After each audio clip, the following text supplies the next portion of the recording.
대선 패배 이후 처음 열린 의원총회에서 권성동 원내대표가 먼저 자진 사퇴의 뜻을 밝혔습니다. 바로 만나보시죠. 김문수 후보에게 지지와 성원을 보내주신 모든 분들께 깊이 감사드리며 기대에 부응하지 못해 정말 죄송하다는 말씀을 올립니다.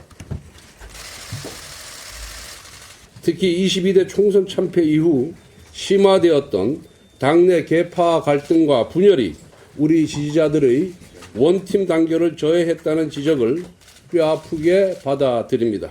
원내대표로서 저희 책임이 결코 가볍지 않습니다. 그 책임을 회피할 생각도 그리고 변명할 생각도 없습니다. 보수의 재건을 위해 백지에서 새롭게 논의해야 합니다. 저부터 원내대표직을 내려놓겠습니다. 권성동 원내대표가 오늘 취재진 카메라에 이렇게 얼굴을 맞기도 하고 참 순환의 하루를 좀 보낸 것 같습니다. 김기영 대변인님, 권 원내대표가 자진 사퇴하면서 덧붙인 말들이 지금 또 논란을 낳고 있는 것 같은데 같이 한번 보시죠.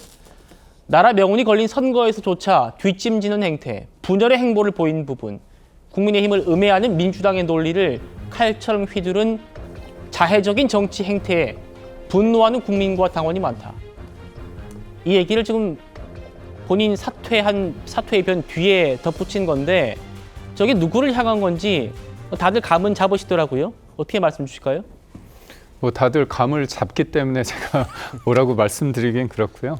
제가 하나 드리고 싶은 말씀이 있습니다. 저도 당협위원장이기 때문에 이번 대선을 위해서 열심히 했는데 어떤 책임 논문을 제기하기 전에 제가 총선만큼 내가 국회의원이 되는 총선만큼 진짜 치열하게 열심히 했냐 그런 질문을 저한테 스스로 던졌을 때 그러지 못했다는 점이 있습니다. 그래서 오세훈 시장이 불출마 선언을 하면서 던진 질문이 있습니다.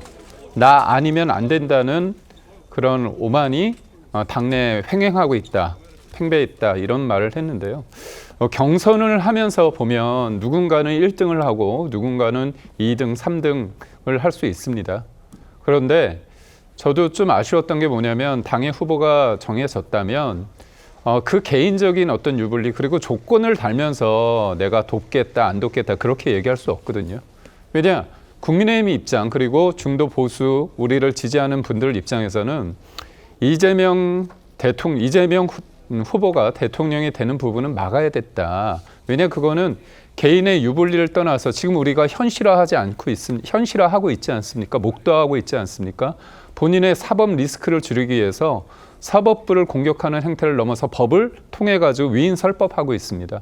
이런 건 막아야 된다는 거였거든요. 그리고 우리가 받아들일 수 없는 법안이 됐을 때 예전에는 윤석열 대통령이 거부권을 행사했지만 지금은 거부를 할 수 있는 사람이 없습니다. 견제가 없어진 겁니다. 모든 권력이 독점됐을 때 이낙연 전 총리가 얘기했던 것처럼 괴물 독재 정권이 출현할 수 있다는 그 절박감에 우리가 하나가 돼야 되는데 저도 당원들과 얘기를 하다 보면 이유가 있습니다. 누구는 안 되고 누구는 안 되고 마음에 안 들고 이런 것들이 있는데 당원들 사이에서는 그럴 수 있습니다. 하지만 정치 지도자, 경선에 뛰었던 분들이 서로 간의 그런 어떤 입장차 때문에 그러지 못했다는 점. 그렇기 때문에 권성동 원내대표는 뒷짐지는 행태, 분열의 행보, 국힘 음해하는 민주당의 논리를 칼처럼 휘두르는 자해적인 정치 행태 이렇게 좀 강하게 비판을 한 게 아닌가 싶습니다. 예, 권성동 원내대표 사퇴 이후에 김상훈 정책위 의장과 일부 비대위원들이 줄줄이 사의를 표명하는 걸로 지금 저희 TV조선 취재 결과 확인이 되고 있습니다. 그런데 김용태 비대위원장은 아직 사의를 밝히지 않았습니다. 안에서 좀 고성이 있던데 어떤 일 때문에 그러셨어요? 비대위원장은 사퇴를 안 하시기로 한 건가요? 비대위원장의 거취 문제도 월요일에 의원님들의 의견을 좀 더 들어보고 비대위원장도 거취에 대해서 본인도 생각을 해보시고 그렇게 해서 월요일쯤에 결정하기로 했습니다. 주제가 일단 워낙 다양했습니다. 원내대표가 사퇴를 했기 때문에 그 사퇴 이후의 일정에 대해서도 논의를 했고 당 지도부 전체의 거취 문제에 대해서도 또 얘기를 했고 비대위원장의 거취 문제에 대해서는 혁신과제 이런 부분들을 처리를 하고 사퇴를 해야 된다 라는 의견도 있고 전체적으로 정치적 책임을 지고 일괄 사퇴를 하는 것이 맞다라는 의견도 있어서 시간이 길어졌습니다.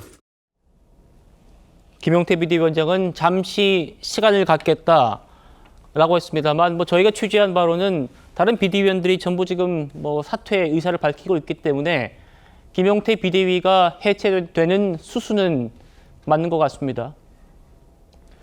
의총이 열리던 도중에 일부 의원들이 릴레이 반성문을 쓰기 시작했다고 밝혔습니다. 그 모습 또 만나보시죠. 졸속에 탄핵 소추를 열어버린 점, 그리고 스스로 탄핵 반대에 낙인을 찍어버린 점, 그래서 대선 패배로 이어진 점, 이 일련의 모든 사안들에 너무도 깊이 죄송합니다. 저의 국회의원 생활이 이제 1년이 지났습니다. 시시각각 최선 다했습니다. 그러나 성찰하지 않을 수 없습니다. 국민들께 너무나 죄송합니다. 대한민국 민주주의가 파탄나지 않도록 새롭게 신발끈을 조이겠습니다. 동시에 끝으로 당내 쇄신과 재창당 운동에도 돌입하겠다는 말씀을 드립니다.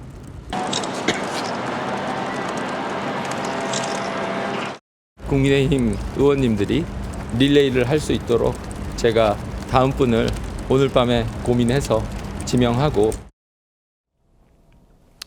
네, 민주당에서는 좀 어떻게 바라보셨습니까? 저 장면. 진작에 했었어야죠. 비상계엄이 선포되고 나서 대한민국이 이렇게 탄핵 국면까지 가는 동안에 선거 준비한다고 당권 다툼에 매몰되다 보니 국민들이 봤을 때는 보수가 진정 어린 사과를 하지도 않았고 윤석열 전 대통령과의 거리두기도 제대로 하지 못했던 부분에 대해서 이번에 표로 심판한 거라고 보입니다.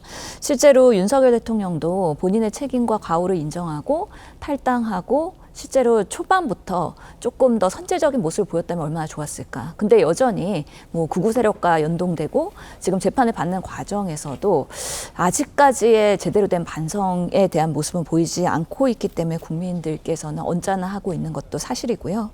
이번에 선거 결과를 보면은 그래도 의외로 김문수 후보가 42% 정도의 득표를 했고 특히나 대구 경북에서 고 비율의 그런 득표를 했기 때문에 지금의 국힘 지도부가 뭔가 책임을 지는 모습을 일부 보이고 있긴 하지만 여전히 그 대구 경북을 중심으로 하는 의원들은 당권에 있어서의 본인의 추후의 정치의 그런 미래를 생각하면서 전략적으로 판단할 가능성이 매우 높다. 그러면서 과연 국민의힘이 근본적인 변화와 쇄신을 할 수 있는 지금의 상황인가? 아마 의원님들의 여러 가지 본인의 위치에 따라서 상당히 지금의 모습이 달라질 수 있을 거라고 생각하기 때문에 지금의 모습들도 진정성에서 좀 떨어지는 부분들이 있고요. 특히나 비대위 김용태 위원장을 세울 때부터 청년 정치인을 이렇게 소모하는 게 과연 맞을 것이냐라는 거에 대한 안타까움이 있었는데 결국에는 얼굴 마담으로서 사용되고 결국엔 사퇴하는 거 아니냐 이런 안타까움도 있습니다.